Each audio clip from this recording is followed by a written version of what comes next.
at the new workshop right now, just passing through, going to Auckland, which is the capital of New Zealand. It's about a 3-4 hour drive away, 5 if you stop for lunch, which we most likely will do. This is some titanium, a sheet of titanium. We do surface finishing on that, you know, like to get a good finish, to get a good final end result, you've got to start way at the beginning with like the raw material. You know, that's got to be, you know, it's got to be good coming in, it's got to be sort of flawless, sort of in terms of the surface finish, that kind of thing. Now, what we're doing just now is kind of getting this machine on the go. This is a big sander, but yeah, I'll talk about that another time. This is kind of all going wrong here. I don't know what's going on here.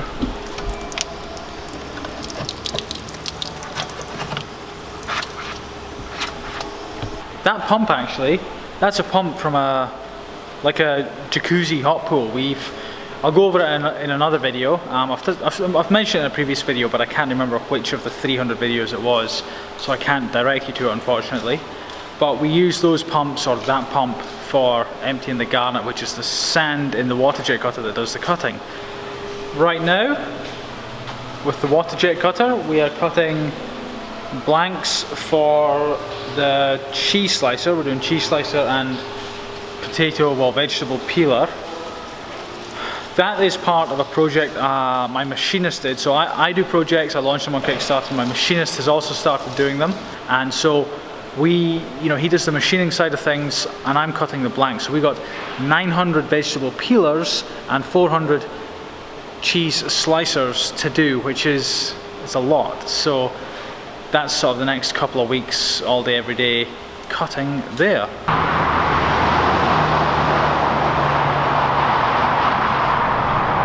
So, I've been travelling 2 hours, very loud here, lots of traffic. About an hour outside Auckland right now, going up to look at a bit of equipment to aid in the making of my high-end titanium products. I will tell you more about it soon. Apologies for the sound quality, noisy environment, using a different camera.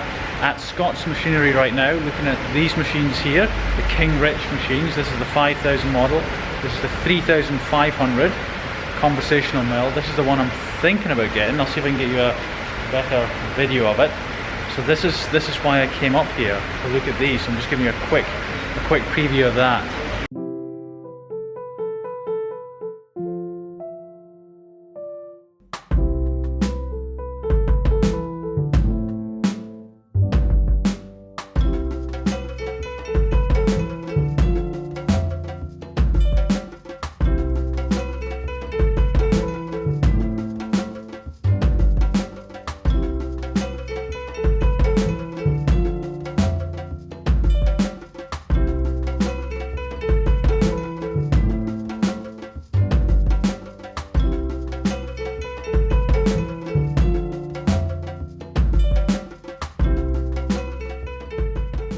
Right, so I am still up in Auckland, and this morning looking at that milling machine. It's a machine I hope to get so I can do better prototyping on things like this. This spinner here, it's water jet cut. I have a water jet cutter, which is awesome. But I have to use, a core that basically just pops out. What I want to be doing is, machining out this. I don't want to be using a core really. I just want to be machining enough room for the bearing, putting the bearing in, and using my own buttons. But you make do with what you've got. The bevels here on this spinner, this is just done by with the sander. The last few days, sort of in the mini series with this spinner, it's just ground by hand, which makes it unbalanced and that kind of thing. I mean, it's still okay, but it could be better balanced. Now this spinner, this titanium polished spinner, it started as a muckabout project, just like, oh, let's just make another spinner. I was just making spinners just for fun in my videos. But I mentioned it in previous videos, and I will say it again, but I think it's worthwhile saying this spinner has something. There's something about it. You really know a spinner's got something when you just, like what I'm doing now. I'm talking with you on the video. It may look like I'm spinning it on purpose, but I'm really not. Like, it's just my fingers are doing it. I'm trying not to. Like, I want to kind of like put it down there, but I can't. So it's got something. And the other reason is I've had tons and tons of requests to make this. Like, I'm already developing another spinner, which you've probably seen in previous videos if you've looked at my channel, the other videos on my channel. And I didn't really plan to start doing this one, but this has got an X factor. Like I said, it's got something, but it does need to develop further. Like, I need to do things like, if you look here, I need to add, like, this needs to be thicker, and I need to add, a very aggressive bevel in there, and that would be on all three sides of it and on both sides, because that helps with spinning it with your middle finger or index finger, like however you're doing it.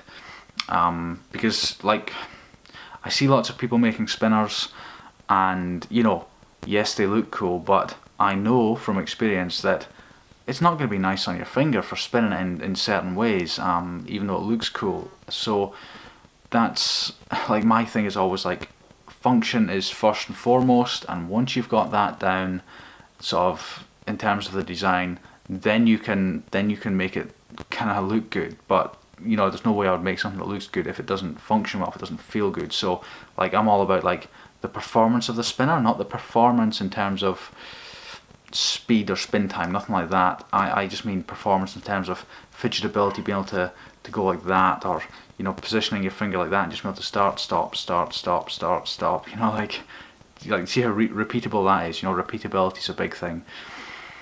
Right, I think I'm going. Oh yeah, one more thing. Even though I'm going on and on, I've tested this, played around with it quite a bit in the last day. Not as much as I want to, but